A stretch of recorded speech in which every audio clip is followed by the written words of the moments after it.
many of the dump sites around Bangalore closed. We all know why they are closed, but we do not know exactly what is the impact, why actually they closed this whole. This is something we live with, may not be in this community, but all over Bangalore we live with this kind of situation. This is visibly, just like that you see, there are visible guests which we can identify, and they live on this, and they can grow much faster than what we can imagine. And there are also what we cannot really see, or we do not, I mean we do see this level, but what they bring we don't see. So garbage is a source for all these materials, all these insects, all these parasites to grow. What we do right now is we don't segregate, and therefore we think as long as it goes out of my house, it's fine for me, and then we send it across. And Bangalore produces nearly 4,500 tons. You can imagine hardly 3 or 4 kgs can bring in so much of this kind of material. 4,500 tons, you can really imagine. And we spend about nearly 600 crores from our taxpayer money to collect, transport, and dump the waste. And people around the dump yards, number of them around Bangalore is there still. Main one is closed now, but people around the dump sites, they have to live with this. When it rains, there is leaching that takes place. There's a black liquid, and Bangalore is very much dependent upon groundwater. This liquid can go almost 300 to 400 kilometers, 304 feet inside. And when the groundwater is contaminated, we cannot purify it. This is what happens to people who are living close to these dump sites. Constant burning, smelling, their water is contaminated, so they get skin diseases, allergies. And now we understand why they protest, why they don't want this stuff in their backyard. This will also can happen to us, because much of these vegetables are grown around Bangalore, probably coming from contaminated soils. Either they use sewage, they use this, it comes into our homes, and it can also enter into our food chain. Of course, what can happen with different forms of pollution. So we have got key players, informal waste pickers with whom we are working. That is how we started. We understood this whole value of waste from the waste pickers, because they were picking it up and they were making a living out of it. And then we knew that there is a value. And there is also service providers. BBMP itself is having a large fleet. But all this may not be available for bulk generators of waste.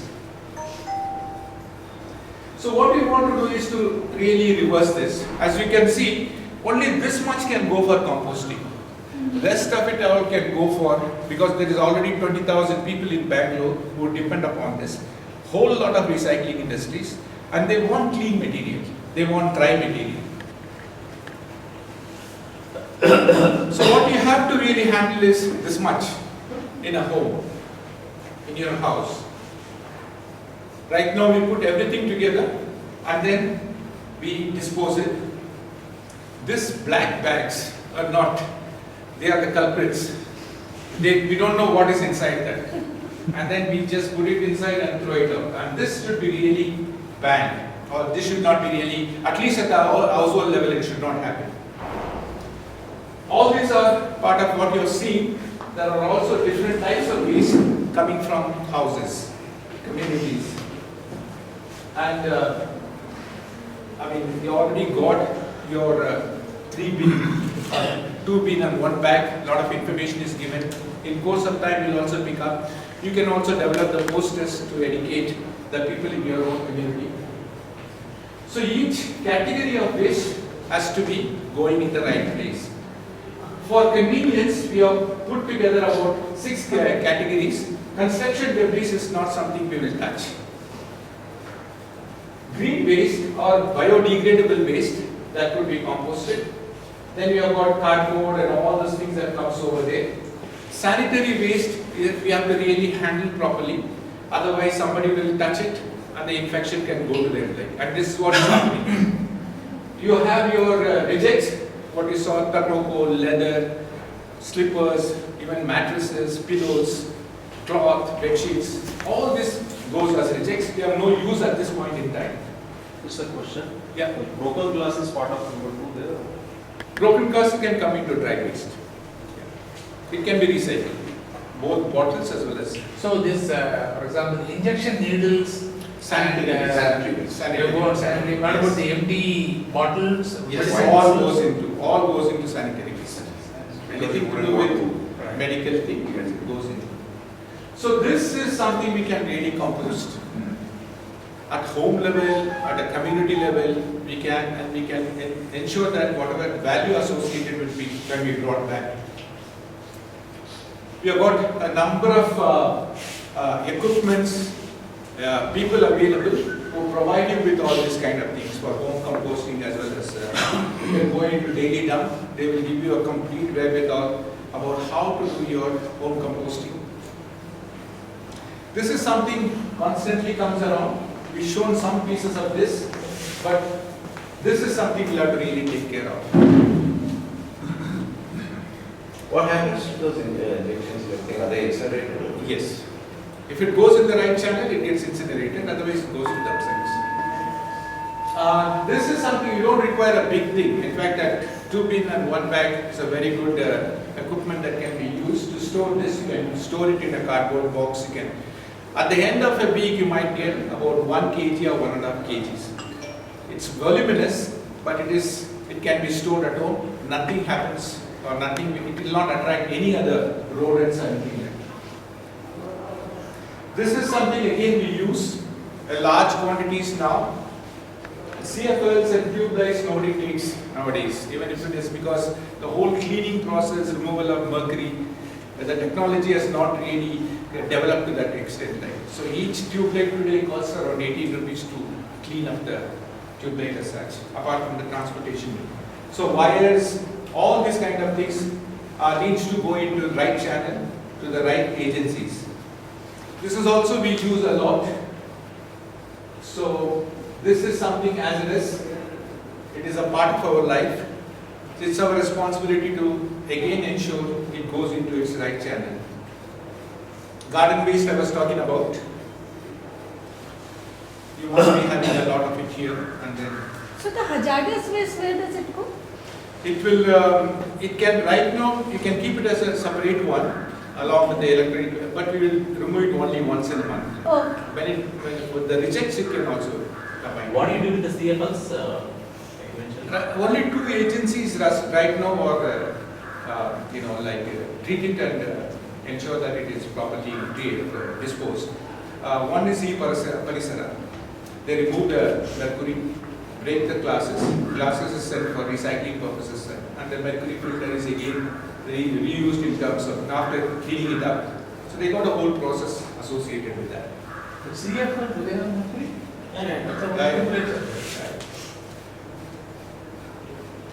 This is what I mean by your complete rejects. All this kind of materials, cloth, we can't do much about it right now. Even though it can be again, made into fluff and then used for preparing pellets and other things. Like the technology and the processes are, the cloth in the waste stream is very dirty.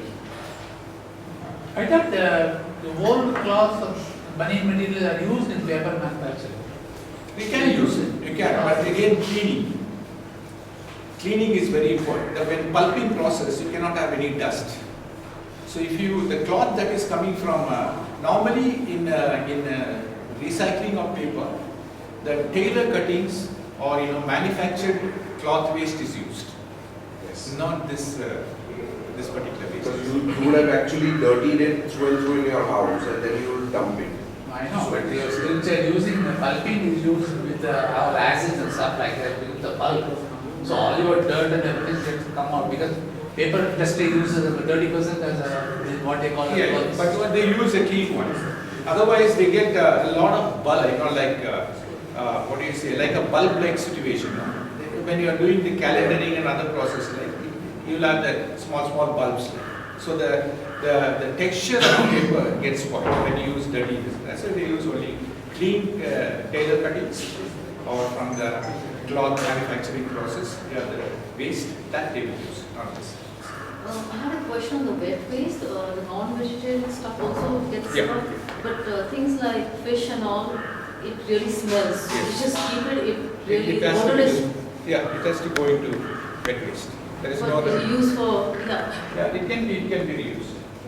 For all, yeah, to make, it smells, that's why. Yeah. It- You know, the garbage also Because when you smells. fish and all, when you clean it, Wet not the waste. cooked ones, uncooked, when you clean Ah, up, that one. that gives a lot of odor, which has to be immediately kind of cleaned. You can't just keep it and let it sit there. It has to be, so that's, So how often would you pick up wet the waste? Wet waste will be daily pickup. We'll look into this. So these are different types of waste that needs to be separated out. But for your convenience, we are looking at, I mean, we can tell you what exactly we do. Now, this is something about the law. It has become mandatory activity for all of us to segregate now. How much it is practiced is still desirable. It has not yet come to that level where we can say it is completely segregated as such. Right? So, all occupiers, whether they are owners or the people who are staying for rent, they have to actually segregate the waste. They cannot mix it with any other types of waste, especially wet waste. Bulk generators, there are a special notification now. Sometimes I feel it is really too much on the bulk generators as such. But BBMP as such cannot really take care of the entire waste that is being generated. So do apartment complex come as bulk? Oh, Yeah. If you are producing more than 10 kilograms, you are a bulk generator. So do we come into that category? So Akshaya as a whole. Yeah, 50 apartments is the ceiling they have put, but now they are the court is also saying only 10 kilograms. Above that, it's coming under bulk generators. So you have to make your own arrangements. BBMP will not service you, or the BBMP contractors. So 50 residential units. It can be an apartment, it can be a house, whatever it is, or below, whatever it is. So what we need to do is really recognize these three on a regular basis. Wet waste, sanitary waste, and dry recyclable waste. Hazardous waste and e-waste and rejects. Steps we need to follow is ensure that this is not allowed because we need to find an appropriate, but for the sake of presentation I have given, all this will come under wet category, including your human hair, eggshells, this kind of understanding. People try to have, where do I put my eggshell, where do I put my leftover fish, all this will come under wet waste. So if we don't use a plastic liner, then how do we dispose it? hair also comes in wet waste. Which Human one? hair, you said. Yeah, they are all wet waste. They will come under wet waste. One of your earlier Yeah, sheets it said says this is part of sanitary sanitary waste. waste. Human hair, nail cuttings No. and so on. No, they all degrade. They all degrade. Nails also. Nails, I think wherever it goes, you won't be able to find it. Yeah. When it goes up. Whichever bucket it No, no, if the nails have got the polish done, then it has to go under different category. Nails in the sanitary, no, it says something different. Yeah. You are saying it's different from this. Hair, different people, because we are practitioners, I know, when I put. No, then we need to make another plan. What do they say? actually came from BBMP. I know, what do they say? Where- No, we have to say the sanitary waste, nails and just nails, hair, everything is sanitary waste. इसमें लिखा था, सब other You can empty it into the person who comes to collect. Common pool. The common pool, that needs to happen. Anyway, door-to-door collection is taking place over here. So we can't use a No. paper bag for this? We can, but again there will be a question like this. Paper bag, whether you make it out of brown paper or you make it out of newspaper. The newspaper means we say that the newspaper is full of the newsprint ink is there, which is toxic. A lot of issues like this come. Simple thing is you ensure you put it in this, empty it and wash your buckets and keep it. That'll be more easier for you. Correct. Now the popular thing that is happening is this 2 bin and 1 bag. where you have got a green one and a sanitary one, and you can put it in that, empty it, and then take it out.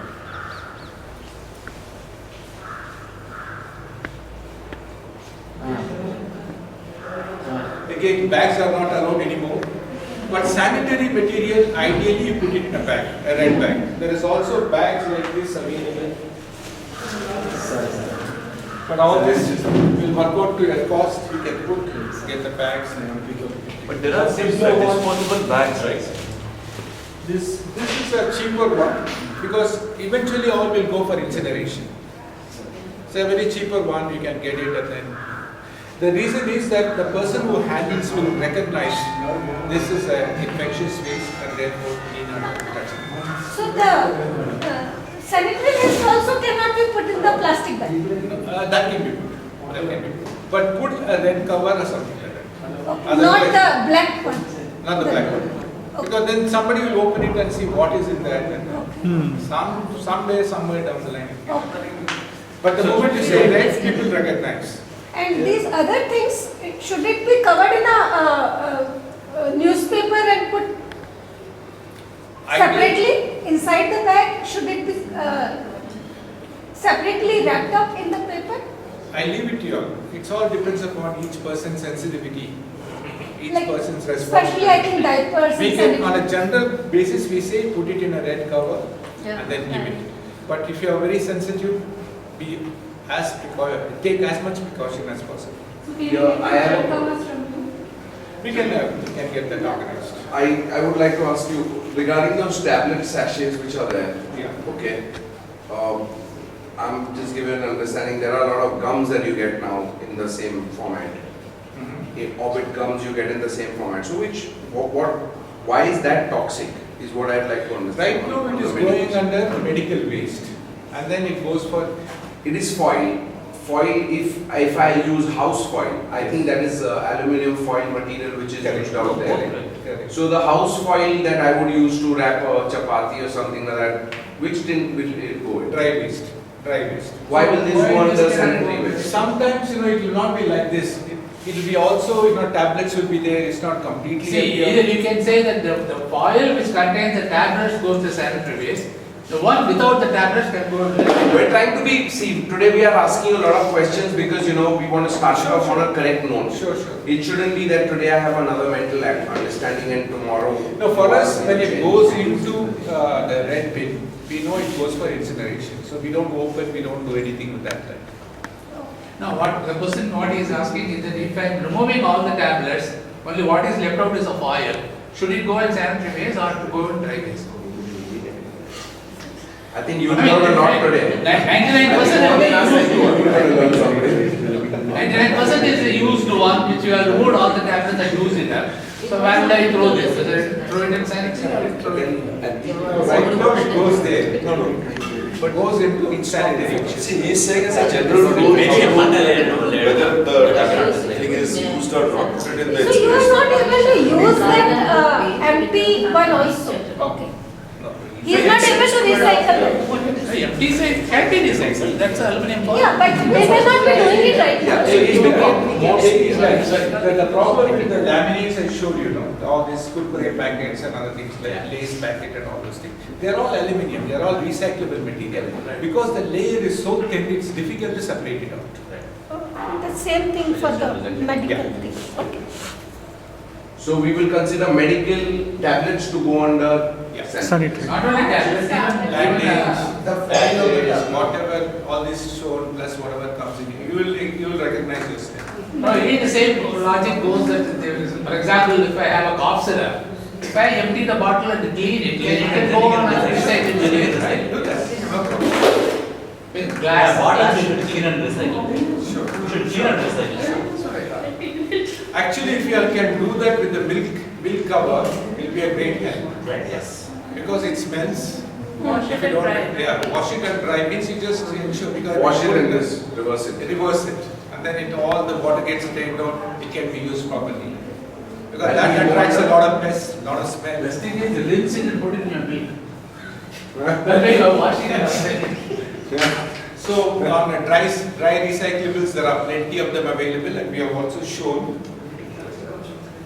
in India, the recyclable industry is very strong.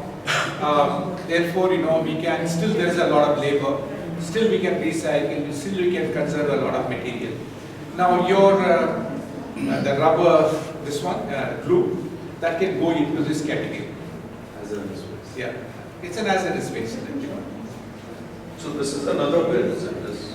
That will be collected once in a month. Okay. Yeah. That we can keep and store in our bag in the house. Yeah, Right? yeah. So for that, Rajat, I think for the hazardous waste and e-waste, we are going to put bins in the clubhouse. I think that's better. So if anybody is collecting it, you can come and drop it in the clubhouse. It makes So sense. we'll put Because we collect it once a month. Because electric waste we are not going to net much, Yeah. and even hazardous waste, and it will be like those big closed bins. So we can have one for hazardous, one for E-waste. e-waste, and even for rejects. Reject sometimes will have a lot of bulky materials. So should we put it in sanitary waste? No, there will be a truck coming in for collecting as all the bulky waste. At that time, the household can dispose. No, for our community purpose, we can put one for rejects At the clubhouse? at the Yeah. But what will happen? Because if we Somebody, don't want it in sanitary waste, we Neither in dry waste nor in Yeah, sanitary waste. other- That will be collected. Yeah. imagine a situation, somebody gets some electronic tools and they got so much of thermocol. What will you do? If it comes out in the open, any common storage point, you will have mistakes. That is why you'll have to fix a day so that these kind of materials can be going out of the house.